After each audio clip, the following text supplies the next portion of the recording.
All right, when we come back, Morrissey now accused of, well, can we say essentially hiring a hitman? Well, that's what his manager supposedly did, or allegedly did, according to a lawsuit, in his presence, in Morrissey's presence. And the person he wanted to take out was arguably his biggest fan. His biggest fan.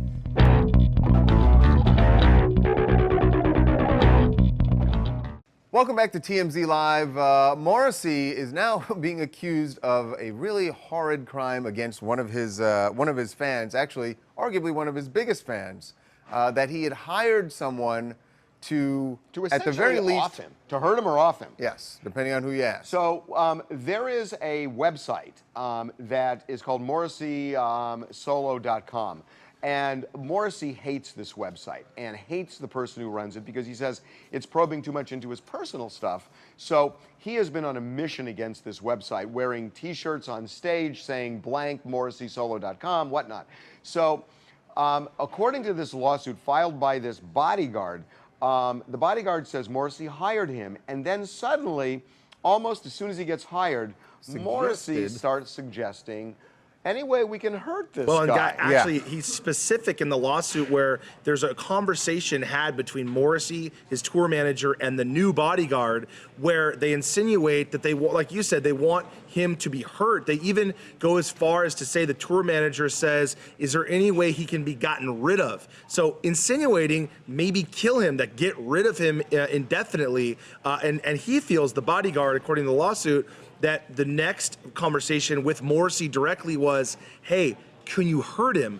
And so the bodyguard felt that this was a direct order to either hurt or kill this gentleman who runs the website. So he sued because the next day he claims he was fired for not acting out, for not actually taking care of or hurting this gentleman. Orders, you gotta go. So David Tseng is the guy who runs MorrisseySolo.com, is the guy who allegedly was the target of all of this, and he joins us right now. Hey, David. Hi, guys. What's your reaction? Did you have any wind of did you get wind of this before the lawsuit was filed? No, I just heard last night, right before I was about to go to bed, from the post on TMZ. So I'm still kind of shocked by the whole thing. What does that do to your website, which is supposedly pro Morrissey? It still operates as it always has. Morrissey's had some negative things to say about the site in the past, and I've continued on.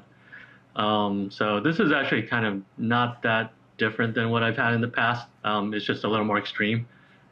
Has he ever gotten in touch with you and threatened you? In so many words, yeah. That was a long time ago, though. I mean, did he call you, or was this a letter? It was through kind of a third-party email. It was so long ago. It was about 10 years ago or something, and various people, management, they've gotten mad at me. So the site has angered a lot of people on his side in the past. David, I haven't been to your site, so I don't know. I mean, what is it on there? What set him off? Why does he hate this site so much? Was there one thing in particular you did when he decided he would reach out to you to ask you to shut it down? It started on good terms. I was on good terms with him. I did a fanzine before that. I think it just kind of built over time. How I run the site is it's a very open forum. I don't like to censor things, and people can post their opinions, and a lot of people are very critical of him. I guess the weird thing to me is that you start out as a fan, and at a point, it's very obvious, Morrissey doesn't like you, and you are still, I guess, a fan?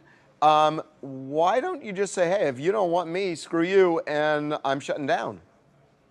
I guess I do the site because I like to do the site, and I like the fans. I like talking to other fans. And I'm still a fan of the music, so I can kind of separate the person from the fan. Are you not a fan of him? I think he's still a very interesting person.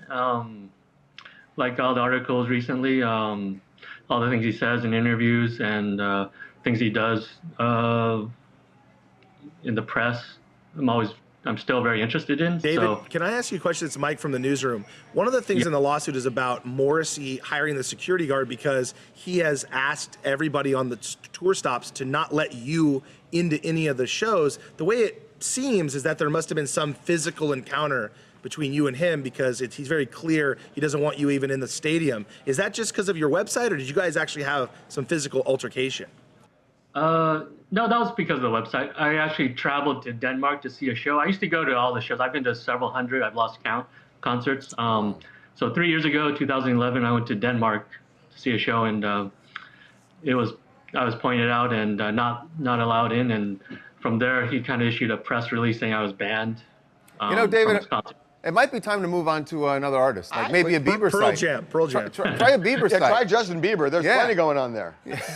Yeah, I mean, he welcome might to take any a swing at you, suggestions, but Try yeah, Bieber. I'm still a huge fan. We're voting for Bieber. Still a huge fan. Okay, David, thanks for joining us. Okay, you're Okay, welcome. we got to show you this. So, Hi, this is Stacy in Marina Del Rey. hi, Stacy. And hey, Charles, what's up, Harvey? Calling about Morrissey. I actually used to see him a lot when I lived in Hollywood at the Cat and the Fiddle. Oh, okay. On Sunset. Right. And it's really interesting to me because it really caught my attention. He's such a chill guy, at least he was then. And he would be there with his Budweiser and 3 Asian, really, really small girls. And I found out they were his bodyguards. And they were jiu-jitsu, martial arts professionals. And pretty much nobody bothered him, ever. That's really interesting. I've never heard of a situation where they had female bodyguards like that who know MMA. Interesting. Interesting. Hi, it's Jerica from LA, and I'm going to talk about Morrissey. The thing about it is, I feel like they took it to the extreme. He's a fan, so clearly he likes Morrissey and his music. And so the fact that he's trying to kill the guy is just really extreme. And I don't blame the security bodyguard for trying to sue him. I think justice needs to be served for this. Well, the justice is going to be a civil lawsuit. Look, I have a feeling they're going to deny it, and then the question is, how's the bodyguard going to prove this? And the thing that I find really weird is, how do you hire somebody and say, okay, so let's talk about what Day you're gonna one. do. The first thing you're going to do, we want you to go hurt or kill somebody. It's like, it doesn't make sense to me. And that's what's going to be hard for a jury to wrap its head around. I was like, really? You're not going to do that? Well, you're fired. I mean, it doesn't make any sense to me. Yeah. Okay, we're going to see what happens. When we come back, hate mail. Your hate mail about us. It's kind of funny coming off of the Morrissey thing that we're going to do hate mail now, but and we do it well. But yes, your hate mail about us. We're going to read it. Hopefully, there's nothing quite as serious as what Morrissey wanted to do.